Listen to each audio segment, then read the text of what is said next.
All right, I want you guys to go support Piston Mike. Y'all go to the subscribe button. He at 480 right now. Let's get him to 1,000, 100,000, 500,000, million subscribers as soon as possible, bid. Let's help him put it down. Make sure you go over there and subscribe. If you like the Pistons, you want to support me, think about sending me a donation. Best way you can help me right now is go subscribe over to Piston Mike and go help him get his numbers up, putting in work, hard work, smart work, dedicated work, consistent work. So make sure you go over there and appreciate that work. So remember, the name is Piston Mike, and I have a link in the description. If you have a problem finding it on YouTube, it'll be under source link or Piston Mike channel link in the description. Peace. Alrighty then. The Lions have interest in these big name wide receivers. Remember they said they was interested in big name wide receivers. Um and also we'll get to that later. I double that up. So um the big name wide receivers they interested in has turned out to be Russell Gage from Atlanta Falcons, Christian Kirk from Arizona, and Berrios from the Jets, which I don't know. I don't know about him at all. Uh, I don't watch a lot of Jets games, but yeah, check out Detroit Lions Talk playlist. Thumbs up the video, share the video, subscribe to the channel. That subscribe button is the bell icon button. Hit all notifications, increase your chance of notifications. We go live and drop the video. Appreciate everybody that showed the birthday love over the weekend. I had fun. Pistons lost though, but I had fun down there. So Jordan Schultz says, insider and analyst, uh, his co-host is CJ McCullum. And he says the Lions are really hoping to sign an impact receiver to pair alongside Rod Star and Ross A. Brown. The league source says, amongst the others, I'm told Detroit has interest in Christian Kirk, Braxton, Berrios, and Berrios and Russell Gage. Now, Russell Gage is a slot receiver, bro. I don't really know. Brad Holmes starting to kind of uh, he's starting to kind of give me he like slot receiver vibes.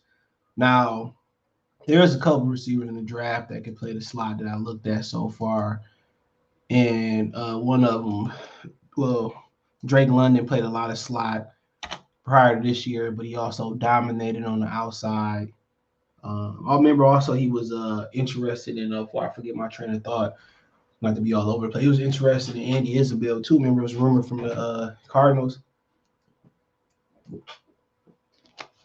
To me, we all know what their definition of slot receiver, what an impact receiver is, being cheap and value for the receiver. We all know that, right? I mean, we not dumb as the days this long when dealing with the Lions. I mean, if you've been a fan for at least 5 years, you know their definition of big name receivers always got something to do with being cheap.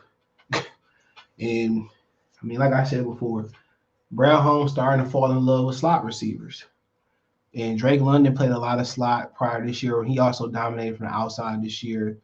Uh, Garrett Wilson, excuse me, played a lot of slot, but also can dominate. So now you're finding out a lot of receivers had a versatility to go inside and out. And you like, well, what's the biggest difference from going inside and out? When you're on the inside, you know, you don't have a boundary to help you out. So it's like it's really a three-way go. You go left, you go right, you go up, you go south. Well, you go different ways.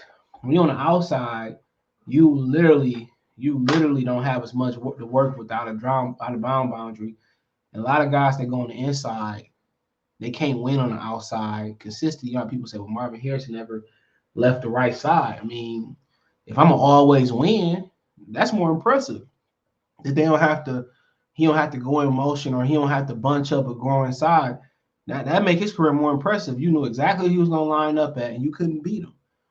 And sometimes he got something to do with size, sometimes it don't. If you got the good, if you can release, you know, if you can beat man coverage, you can beat corners jamming you or bumping you, whatever you want to call it, bump and run, and you can get a clean release on the outside. That's you know really ain't had nothing to do with height and size a lot of times.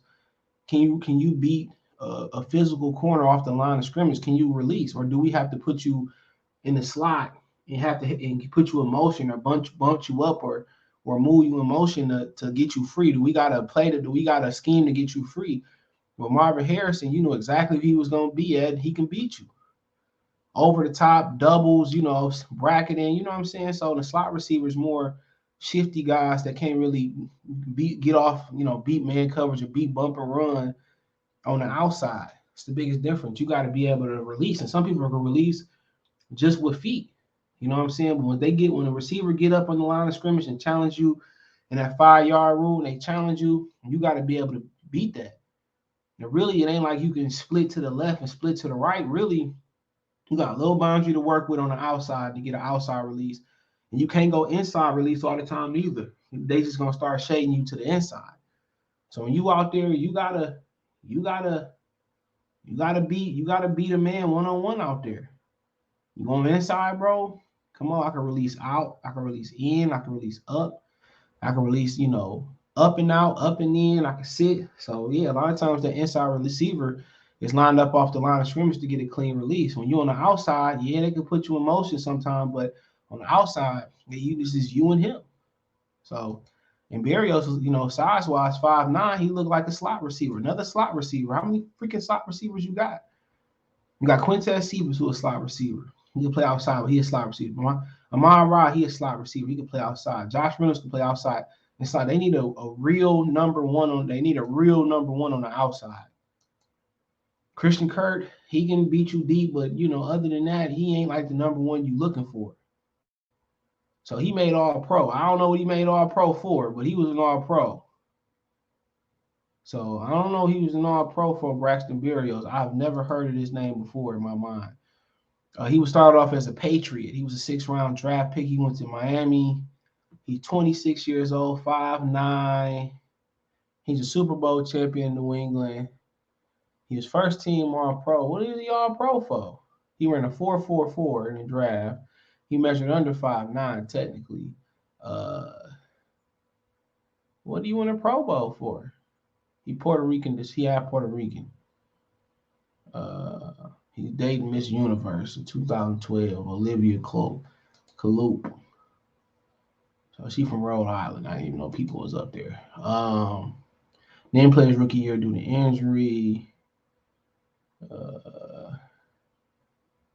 So he's a special teams player. He was awarded first team All Pro honors as a kick returner. So he's a kick returner. So maybe they trying to replace Keith Roman in the kick return game. So statistically, 4'4" guy.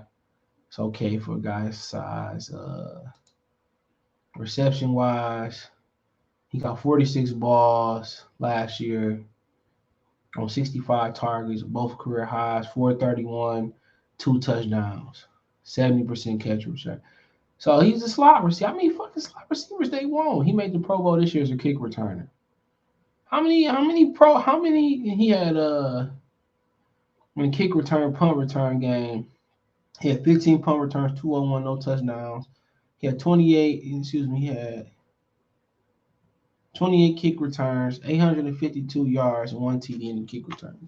So he basically replaced Khalif Raymond, bro. Like, he's small, but he more of another slot receiver. But they do need a return man. That's what he is. He's a slot receiver. How many freaking slot receivers do you need? That's what I'm trying to figure out. You need a real number one to go with Josh Reynolds on the outside. And he's somebody that's just a number one. He can go on the inside. You just need a number one. Russell Gage, he another slot receiver. 66 catches, 170 yards, 4 TDs. I'm guessing them career highs. Nope. He had 72 catches in 2020. He had 786 yards, 4 TDs. He's a slot receiver. You can place him outside, but he's the guy you put in the slot. And these are the guys they call him big time. He played 14 games. He's 39. He's never started more than 8 games in the season, more than 9 games in the season. He had a ton of targets in 2020. He had 109 targets, 72. So like I said, he's another slot receiver. They might need to keep him because of Calvin Ridley with the whole gambling situation. He's another slot receiver. Slot receiver. That's what he is. Ran a 4.5, and You already got Josh Reynolds. You got a nice number two. You need a true number one or somebody you can put out there and be number one. Now they talk about Christian Kirk. He give you the deep threat, but he don't give you consistency. You know what I'm saying? If you're gonna go out there and say we're looking for a big name receiver, go get a big name receiver. He don't have no he good, but he don't have no consistency.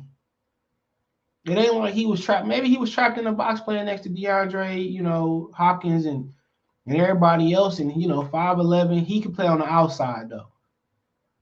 At 5'11", 200 pounds, he play on the outside. He probably go on the inside some, but he play on the outside. He can beat you deep. He's never played. He never played started 16 games. He played 17 games this year. Started 11, 103 targets, 770 yards, 982 receiving yards, 5 touchdowns, just under 75% uh, catch rate. That's all. That's a career high. All these are career highs. But he just, to me, it's just not explosive enough for what you need. Especially if you're gonna go in this season, you ain't gonna draft a real quarterback, and you're gonna roll with Jared Goff. It just ain't enough. You look, he had a good game here. Other than that, he had 100-yard game this season, bro. One versus Jacksonville. It's not what you're looking for. You're looking for somebody that you can go to, who can go deep, who can go through over the middle. You're looking for a Mr. Everything. He had a good game versus us, 9 catches, 94. But he just, to me, bro, it's just not enough consistent. It's not what you're looking for. You're looking for a number one that's going to help take some pressure off Jared Goff. They're probably going to take one of these small guys, one of these guys we talked about. They're probably going to take them and probably draft Pickens they probably just be stopgaps. Whatever Pickens give you, whatever everybody else give you, it's just a bonus. It's just a bonus, bro. So that's something that you just gotta look at. It's just a bonus. So I mean, that is what it is. But I don't look at none of them as big name receivers. But I also understand that they probably gonna come in. They probably gonna come in and be stopgaps. They probably gonna come in and be stopgaps. But also they was talking about Allen Robinson is drunk. Hold on, man. You always playing videos. They talking about Allen Robinson is also drawing interest from the Browns, Jets, Lions, and Raiders. So they also in talks. It says wide receiver. Hold on. This wrote by whoever on the NFL Network, NFL.com. It says wide receiver Allen Robinson is coming off a disappointing season with Chicago, but it doesn't seem to be dissuading would-be pursuers because he ain't had no quarterback. He says New York Jets, Detroit Lions, and Vegas Raiders are amongst teams who can be in the mix to sign Robinson. NFL Network insider Ian Rappaport reported Sunday.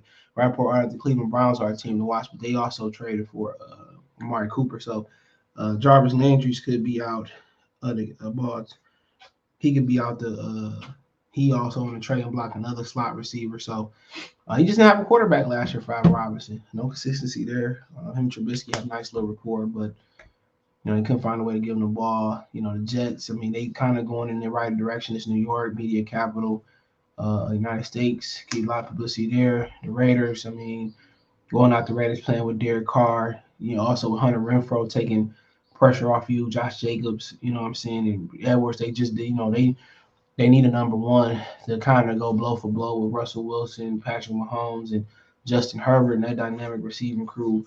So, they do need somebody like Allen Robinson, and everything else will shift down. Then you got Waller working the inside, Robinson working the outside, Hunter Renfrow working underneath, Edwards working deep. So that make a lot of sense. Going to the Jets, too, they need a number. Him and Corey Davis make a nice little 1-2 punch. I think Crowder's still in the slot, but, Zach Wilson improved. He went from one rookie quarterback that couldn't give him the ball to another one. So that don't make sense. So out of the three teams, as far as getting him the football, probably the Raiders and Derek Carr. But the thing about Derek Carr, they spread it around, though. They don't abuse one person. They like to spread it around. So now Jared Goff, he's probably the second best option out of the three.